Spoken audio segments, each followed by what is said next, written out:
Bismillahirrahmanirrahim. Assalamu alaikum students. Welcome to Data Communication and Computer Network course. In our this course, we were discussing about the computer networks and how data to be communicated in a computer network. What are the techniques and what are the steps to be followed for data transferring in a network. So, as an introduction to the computer network, we have discussed that what is an internet, and we've also discussed what is a network edge. And now it's time to discuss what is a computer network core.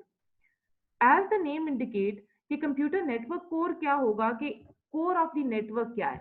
ठीक है, तो हमने ये network starting से देखा, हमने कहा ये हमारे पास एज पे जो एलिमेंट्स हैं इन्हें हम कहते हैं ये एज नेटवर्क्स हैं, और एज नेटवर्क्स में हमारे पास ये एंड डिवाइसेस हैं।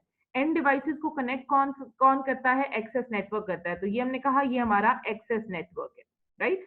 तो अब हम आ रहे हैं कि हमारे पास नेटवर्क कोर क्या है। सो बेसिकली ये जो हमारे पास हाईलाइटेड एरिया है जिसमें हमारे पास पैकेट स्विचेस मौजूद हैं, इसको हम कहते हैं ये हमारा नेटवर्क कोर है। ठीक, तो नेटवर्क कोर बेसिकली क्या है? It is a mesh of interconnected routers. Mesh मतलब it is a network of, ठीक है, कनेक्टेड राउटर्स हैं जो कि आपस में डेटा को ट्रांसफर कर रहे होते हैं। अब राउटर्स क्या है, हमने पहले भी डिस्कस किया अपने प्रीवियस लेक्चर के अंदर कि हमारे पास पैकेट स्विचेस मौजूद हैं। पैकेट स्विचेस राउटर्स भी हो सकते हैं और लिंक लेयर स्विचेस भी हो सकते हैं। तो यहाँ पे राउटर लगे हुए हैं जिनको पैकेट स्विचेस कहा गया, ठीक है। और पैकेट स्विचिंग का काम क्या है बेसिकली, कि होस्ट में जो एप्लीकेशन लेयर से डेटा आ रहा होगा उसको कन्वर्ट करना है इनटू स्मॉलर चंक्स, ठीक है।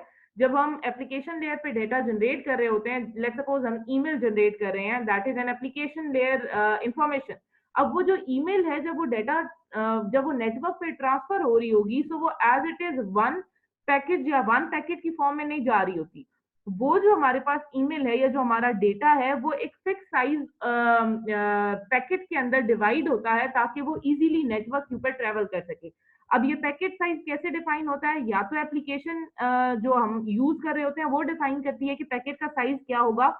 नॉर्मली हमारे पास 1500 बाइट्स का एक पैकेट होता है जिसके अंदर इंफॉर्मेशन भी होती है जो कि ट्रैवलिंग इंफॉर्मेशन होती है कि किस लेयर पे या कौन सी नोड पे ये पैकेट जाना है।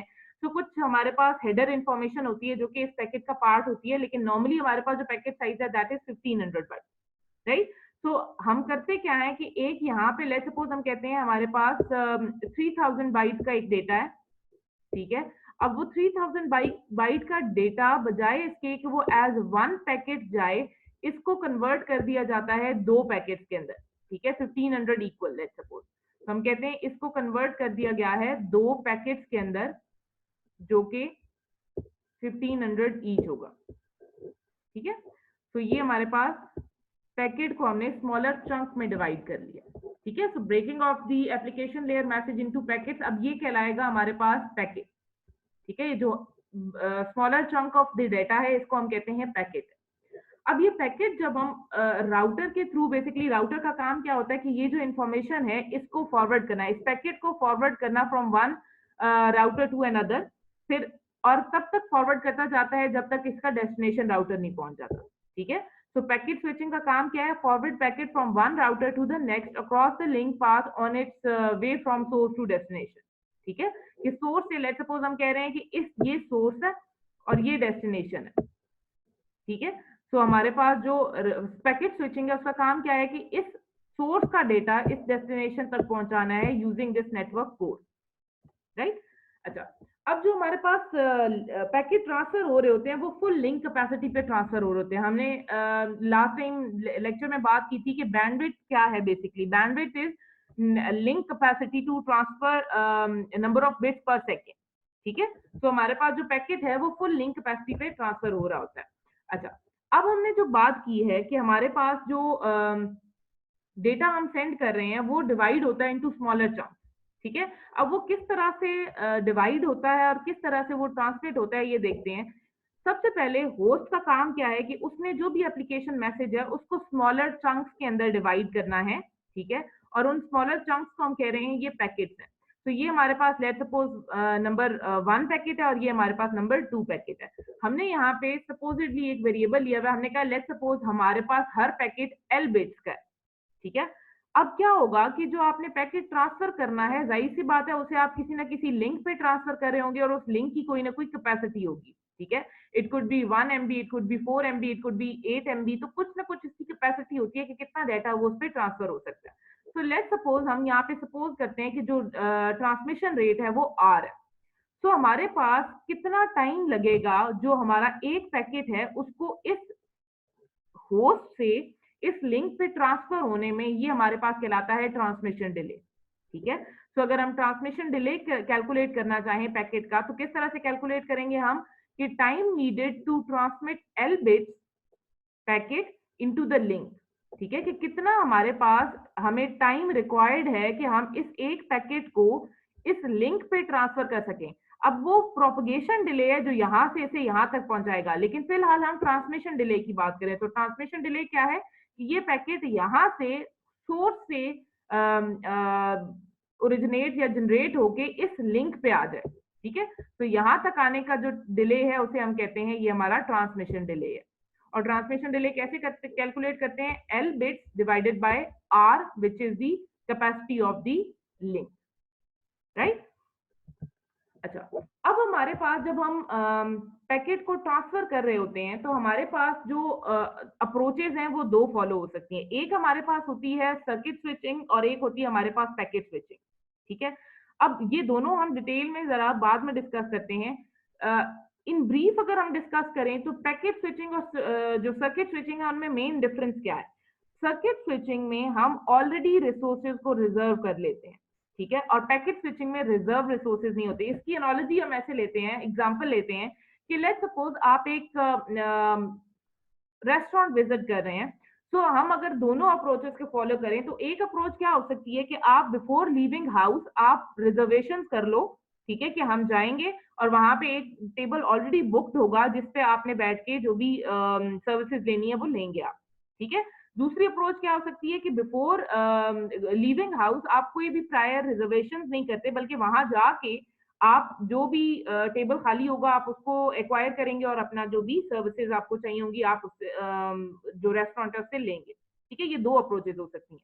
तो पहली अप्रोच जिसमें घर से निकलने से पहले आप रिजर्वेशन कर रहे हैं, that is known as circuit switching, ठीक है, कि आप ऑलरेडी रिसोर्सेज को रिजर्व कर रहे हो बिफोर लीविंग योर हाउस, ठीक है, this is known as circuit switching. और जो दूसरी अप्रोच है जिसमें आप बिफोर रिजर्वेशन नहीं कर रहे बल्कि आप वहां जाके जो भी रिक्वायर्ड रिसोर्सेज होंगे उनको देखते हुए आप अपना जो भी काम होगा वो करेंगे, this is known as packet switching, ठीक है। अब दोनों के कुछ फायदे हैं कुछ नुकसान हैं। अगर हम इसी एग्जांपल को लेके चलें तो हमारे पास क्या सर्किट स्विचिंग का फायदा क्या है कि चूंकि रिजर्वेशन पहले से हुई हुई है तो आपको कोई परेशानी नहीं होगी। आप जाएंगे, आपका टेबल रिजर्व होगा, आप अपना जो भी लंच डिनर करना है आप करेंगे और आप वापस आएंगे, ठीक है। लेकिन इसमें थोड़ी सी जो दिक्कत है वो क्या है कि आपको घर से निकलने से पहले कॉल्स करनी पड़ेंगी, रिजर्वेशन करवानी पड़ेगी, ये जो प्रायर जो काम है ये आपको करना पड़ेगा, ठीक है। लेकिन दूसरे का जो फायदा है वो क्या है, that is known as packet switching, जिसमें आप रिजर्वेशन नहीं करते।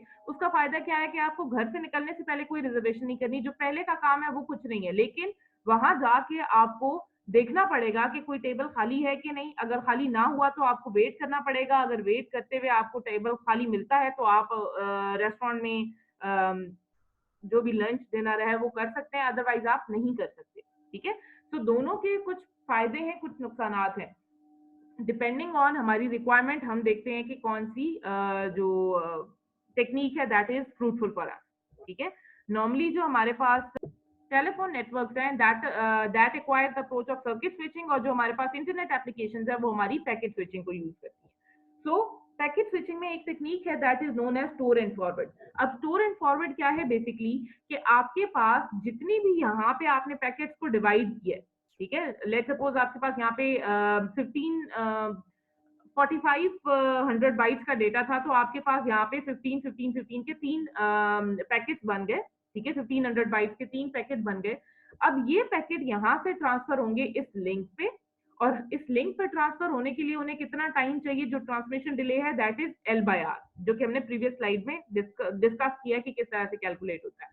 Now each packet takes L by R second to transmit, that is push out L number of bits into bits of packet into the transmission link at RBPS.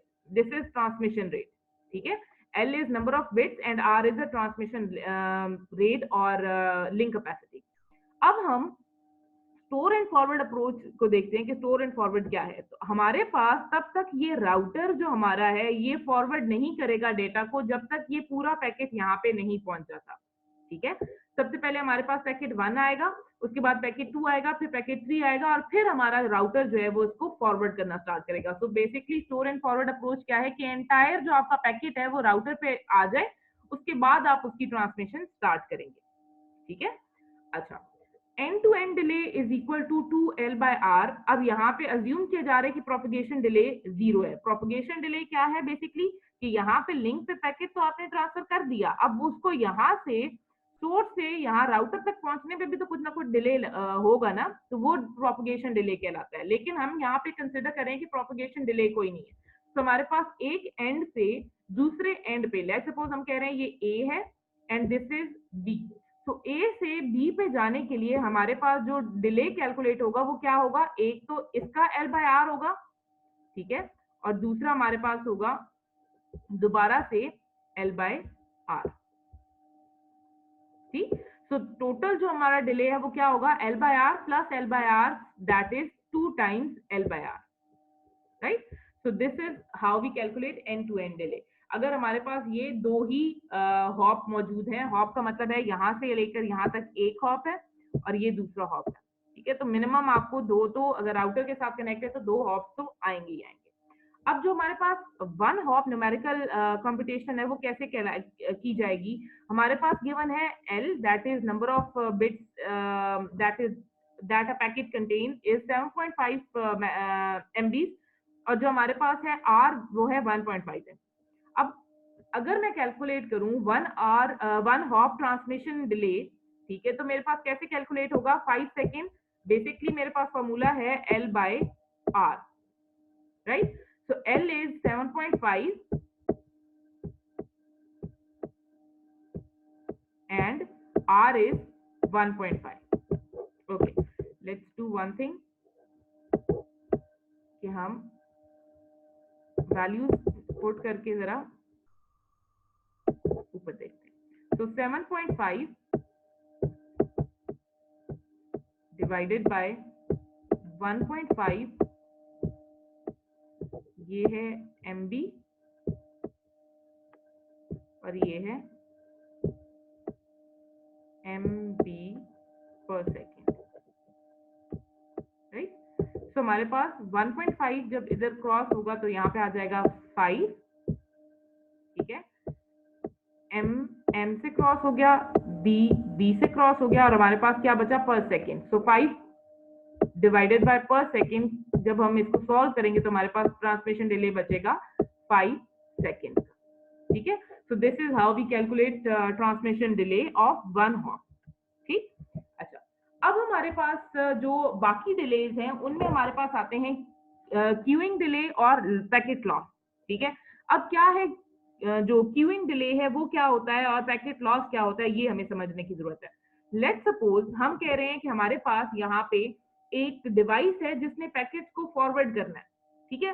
तो अब packet को अगर तो हमारे पास जो स्पीड है, वो जो राउटर की फॉरवर्डिंग स्पीड है और जो इनकमिंग पैकेट की स्पीड है वो सिंक हुई भी होगी कि जैसे ही पैकेट आता है वो फॉरवर्ड होता जा रहा है, जैसे ही आता जा रहा है फॉरवर्ड होता जा रहा है, तो हमारे पास स्टोरेज कोई नहीं होगी, ठीक है। लेकिन लेट्स सपोज हम कह रहे हैं कि हमारे पास जो ये स्पीड है जिसपे ये फॉरवर्ड कर रहा है वो कम है एज कंपेयर टू जो इनकमिंग पैकेट है उनकी स्पीड से।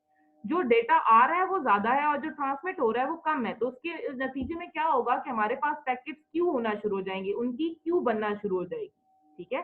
तो हमारे पास क्या होता है, अगर मैं इसकी एग्जांपल ऐसे लूं कि लेट्स सपोज मैं कहती हूँ मुझे पेपर चेक करने हैं, ठीक है, तो मैं कहती हूँ टर्न बाय टाइम स्टूडेंट आ जाए, अगर मैं पेपर रिटर्न करते वक्त या पेपर सबमिट करते वक्त थोड़ा सा डिले दूंगी तो क्या होगा, स्टूडेंट्स की क्यू बनना शुरू हो जाएगी। तो सिमिलरली अगर स्पीड जो सेंडिंग स्पीड है और जो फॉरवर्डिंग स्पीड है उन दोनों में डिफरेंस होगा तो आपके पास क्यूइंग स्टार्ट हो जाएगी, आपके पैकेट क्यू होना स्टार्ट हो जाएंगे जैसे कि यहाँ पे क्यू हो रहे हैं, ठीक है।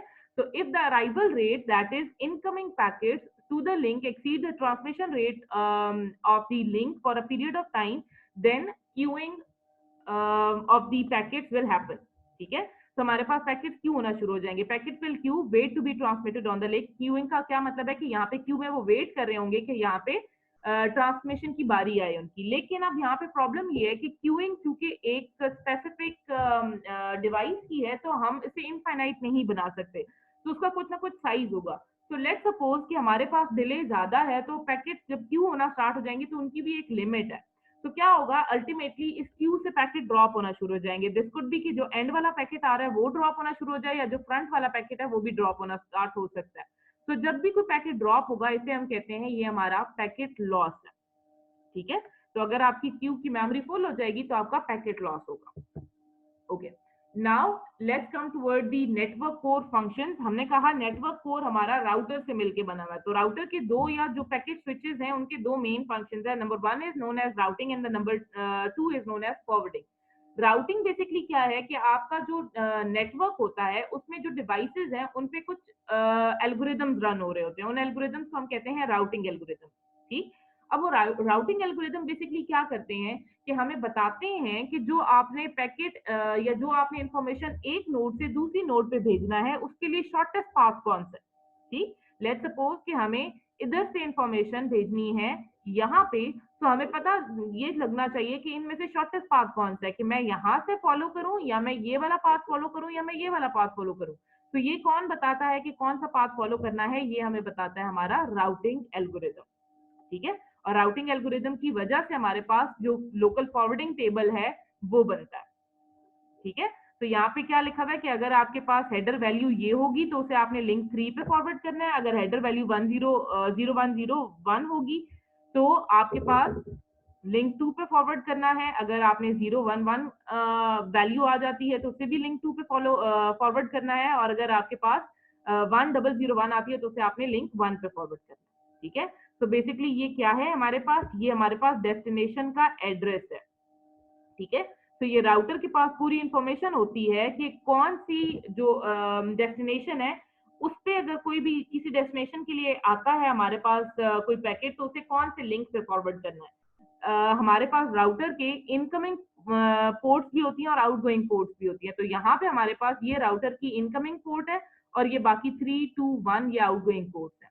तो बेसिकली हमें बताना है, राउटिंग टेबल बताता ये है कि इनकमिंग पोर्ट से आने वाले डाटा को कौन सी आउटगोइंग पोर्ट पे फॉरवर्ड करना है. ठीक है, तो फॉरवर्डिंग क्या है, basically move packet from router input to the appropriate router's output. तो ये इनकमिंग पोर्ट है, ये इनपुट पोर्ट से उठा के इसे 1 पे डालना है, 2 पे डालना है, 3 पे डालना है. ये हमें कौन बताता है, ये हमें फॉरवर्डिंग टेबल बताता है. Right, okay, now let's come toward the other alternative solution, this is which is circuit switching, जो कि हमने ऑलरेडी डिस्कस किया है कि एक ऐसी अप्रोच है जिसमें हम पहले से रिसोर्सेज को रिजर्व करके रखते हैं. ठीक है, तो इसमें क्या अप्रोच है, क्या कि एंड टू एंड रिसोर्सेज जो आपको एलोकेट करने हैं वो पहले से रिजर्व होते हैं between source and destination. Let's suppose हम कह रहे हैं कि ये जो कंप्यूटर ए है उसने कंप्यूटर सी के साथ कम्युनिकेट करना है. ठीक, तो अब हमारे पास यहाँ पे जो सर्किटरी बनी हुई है उसमें क्या है कि हर जो लिंक है उसको फर्दर 1, 2, 3, 4 पार्ट्स में डिवाइड किया गया, 4 सर्किट्स में डिवाइड किया गया. ठीक है, तो अब हमारे पास जो लिंक ए से लिंक सी तक कम्युनिकेशन होगी तो उसके लिए कौन सा, यहाँ से सेकंड, ठीक है, और यहाँ से फर्स्ट लिंक को रिजर्व कर दिया गया है. चाहे हमारे पास ए और सी आपस में कम्युनिकेट कर रहे हैं या उस वक्त वो आइडल है, ये आपका लिंक जो है वो रिजर्व रहेगा. यही हमारे पास डिबेट है सर्किट स्विचिंग और पैकेट स्विचिंग की कि सर्किट स्विचिंग में रिसोर्सेज रिजर्व होते हैं. चाहे आप कॉल कर रहे हैं या चाहे आप कम्युनिकेशन कर रहे हैं या नहीं कर रहे हैं, वो जो रिसोर्स है वो आपका रिजर्व है. तो हमारे पास जो रिसोर्सेज हैं वो जाया हो रहे होते हैं. सर्किट स्विचिंग का फायदा क्या है कि हमारे पास जो रिसोर्सेज हैं जब वो मीन टाइम फ्री है तो कोई और उसको यूज कर सकता है. ठीक है, डायग्राम के अंदर हमारे पास 4 सर्किट्स हैं. Call gate second circuit in the top and the first circuit in the right. तो ये हमारे पास सेकंड सर्किट है, ये फर्स्ट सर्किट है. ठीक है, तो हमारे पास डेडिकेटेड रिसोर्सेज हैं, कोई शेयरिंग नहीं हो रही. ए और सी के लिए 2 और 1 डेडिकेटेडली रिजर्व्ड है. तो परफॉर्मेंस तो गारंटीड है लेकिन आपके रिसोर्सेज जो हैं वो जाया हो रहे होते हैं. तो circuit segment idle if not use by the call, ठीक है, तो कहता है कि अगर आपके पास ये कॉल के लिए यूज नहीं हो रहा होगा तो ये आपका जाया जा रहा होगा। Commonly use in traditional telephone network, तो आपका जो नॉर्मली टेलीफोन नेटवर्क है वो यही टेक्निक फॉलो करता है, सर्किट स्विचिंग की। अब सर्किट स्विचिंग में जो मल्टीप्लेक्सिंग की टेक्निक्स है वो फॉलो की जाती हैं। एक है फ्रीक्वेंसी डिवीजन मल्टीप्लेक्सिंग और दूसरी है टाइम डिवीजन मल्टीप्लेक्सिंग। अब मल्टीप्लेक्सिंग बेसिकली क्या है कि आपके पास जो डेटा है, मल्टीपल आपके पास इनपुट सिग्नल्स आ रहे हैं, ठीक है, और उनको आपने एक यहाँ पे मल्टीप्लेक्सर लगाया हुआ होता है, उसको आपने कन्वर्ट करना होता है एक सिंगल सिग्नल के अंदर, ठीक है। इसको हम मग्स भी कहते हैं, मल्टीप्लेक्सर भी कहते हैं। तो हमारा जो मल्टीप्लेक्सर है बेसिकली क्या कर रहा होता है, मल्टीपल सिग्नल्स को एक सिंगल सिग्नल में कन्वर्ट कर रहा होता है। अच्छा, अब हमारे पास है frequency division multiplexing. Frequency division multiplexing क्या है बेसिकली कि आपके जो यूजर हैं उनको फ्रीक्वेंसी डिवाइड करके दे दी जाती है, ठीक है। अब लेट्स सपोज कि ये हमारे पास फ्रीक्वेंसी स्पेक्ट्रम है, तो अब क्या होगा, इस फ्रीक्वेंसी को लेट्स सपोज 4 यूजर है, ठीक है। तो हर यूजर को एक कलर असाइन किया गया, तो चारों यूजर को ये फ्रीक्वेंसी डिवाइड करके दे दी जाएगी, ठीक है। पूरी फ्रीक्वेंसी स्पेक्ट्रम सारों को अवेलेबल नहीं है। ब्लू को ये फ्रीक्वेंसी स्पेक्ट्रम अलाउ है, ग्रीन को ये अलाउ है, येलो को ये अलाउ है और पर्पल को ये वाला फ्रीक्वेंसी स्पेक्ट्रम अलाउ है। दैट मीन पूरा स्पेक्ट्रम अवेलेबल नहीं है, लेकिन साइमल्टेनियसली वो कम्युनिकेशन कर सकते हैं, ठीक है। अब दूसरी बात क्या है कि हमारे पास टीडीएम है, time division multiplexing. Time division multiplexing में क्या होता है कि हमारे पास जो टाइम है, जो फ्रीक्वेंसी है, वो टाइम्स में डिवाइड हो जाती है, ठीक है। हमने पूरी फ्रीक्वेंसी जो स्पेक्ट्रम है वो एक किसी पर्टिकुलर टाइम स्लॉट के लिए एक यूजर को असाइन कर दिया। लेट्स सपोज जो ब्लू है उसको फर्स्ट, फोर्थ, 8 ये स्लॉट्स अवेलेबल है, ठीक है। तो थोड़ी देर के लिए ये ट्रांसमिशन ब्लू ट्रांसमिशन करेगा, फिर वो ट्रांसमिशन रोक देगा, लेकिन जब वो ट्रांसमिशन कर रहा होगा तो उसे पूरा फ्रीक्वेंसी स्पेक्ट्रम अलाउ होगा कि वो पूरे फ्रीक्वेंसी स्पेक्ट्रम को यूज करते हुए अपनी कम्युनिकेशन कर सकता है, ठीक है। लेकिन वो टाइम जो है वो रिजर्व होगा, हो सकता है 5 सेकंड की स्लॉट हो सकता है 10 सेकंड की स्लॉट हो, फिर दूसरे की बारी आ जाएगी तो दूसरा भी पूरे फ्रीक्वेंसी स्पेक्ट्रम को यूज करेगा, बट टाइम जो है वो लिमिटेड होगा, ठीक है। अच्छा, अब अगर बात की जाए कि पैकेट स्विचिंग और सर्किट स्विचिंग में से दोनों बेनिफिशियल कौन सी है, तो जो डिबेटर्स हैं वो कहते हैं कि is packet switching a slam डंक विनर। स्लैम डंक विनर एक टर्म है जो यूज की जाती है फॉर इजी विन, ठीक है, कि पैकेट स्विचिंग की बेनिफिट्स को देखते हुए ये कहा जा सकता है कि जो हमारा पैकेट स्विचिंग है वो ही विनर है, बड़ी आसानी से उसे विनर कंसिडर दिया जा सकता है। इसका जवाब क्या है कि जो हमारे पास पैकेट स्विचिंग है उसके अपने प्रोज एंड कॉन्स हैं, लेकिन मोस्टली जो प्रोज हैं पैकेट स्विचिंग के, वो उसके कॉन्स को जरा कम कर देते हैं। That mean packet switching is more beneficial. तो हमारे पास जो मॉडर्न नेटवर्क्स हैं उनमें पैकेट स्विचिंग और सर्किट स्विचिंग का कॉम्बिनेशन यूज होता है, राइट।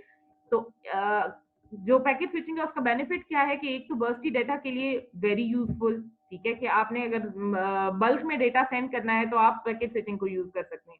रिसोर्स शेयरिंग हो रही होती है और सिंपली नो कॉल सेटअप, कि पहले से आपको कोई भी सेटअप करने की जरूरत नहीं होती, आप जैसी रिसोर्सेज को आइडल देखते हैं आप ऑक्यूपाई कर लेते हैं। अब एक्सेसिव, इसका एक नुकसान क्या है कि एक्सेसिव कंजेशन पॉसिबल हो सकती है, ठीक है, कि कंजेशन का मतलब क्या होता है कि जब ट्रैफिक ज्यादा हो जाती है तो आपके पास जो लिंक है वो कंजेस्टेड हो जाता है, ठीक है, तंग हो जाता है। तंग का मतलब क्या है कि वहां डेटा की जो लॉस है या पैकेट लॉस है वो ज्यादा हो सकता है, पैकेट डिले ज्यादा हो सकते हैं, ठीक है। तो हमारे पास कुछ प्रोटोकॉल्स हैं जो कि रिलायबल डेटा ट्रांसफर और कंजेशन कंट्रोल को के जो प्रॉब्लम्स हैं इन्हें सॉल्व कर सकते हैं। तो जो हमारे पास, अगर हमने सर्किट स्विचिंग लाइक बिहेवियर लेना है तो हमें क्या करना पड़ेगा कि हम बैंडविड्थ गारंटी कर दें, ठीक है। और जब हम पैकेट स्विचिंग की बात करते हैं तो नॉर्मली हम कहते हैं इंटरनेट पे हम पैकेट स्विचिंग को प्रेफर करते हैं, तो इंटरनेट पे ऑडियो वीडियो एप्लीकेशन रन हो रही होती हैं, तो अगर हमने उनके लिए गारंटेड जो आउटपुट है या थ्रूपुट देनी है तो उसके लिए हमें क्या करना पड़ेगा, बैंडविड्थ को रिजर्व करना पड़ेगा। देन the question is कि human analogies for reserved resources and on demand allocation, तो हमने इसकी एग्जांपल ऑलरेडी डिस्कस कर ली है कि अगर आप एक रेस्टोरेंट में जाते हैं तो उसके लिए आपको ऑलरेडी रिजर्वेशन करवानी पड़ेगी, तो that is known as circuit switching. और अगर आपको जाके वेट करना पड़ता है और आपको तब जाके कोई टेबल मिलता है, that is known as packet switching. So that's all. आज की जो क्लास है उसमें हमने डिस्कस किया है नेटवर्क कोर, और नेटवर्क कोर के अंदर जो राउटर्स हैं बेसिकली वो किस तरह से जो डेटा है उसे मूव करवाते हैं from one point two another. उसके लिए हमने दो टेक्निक्स पढ़ी हैं, एक हमने कहा पैकेट स्विचिंग है, दूसरी हमने कहा सर्किट स्विचिंग है, और इनको हमने डिस्कस किया और कौन कौन से डिलेज आते हैं वो भी हमने डिस्कस किए। आई होप आपको समझ आ गया।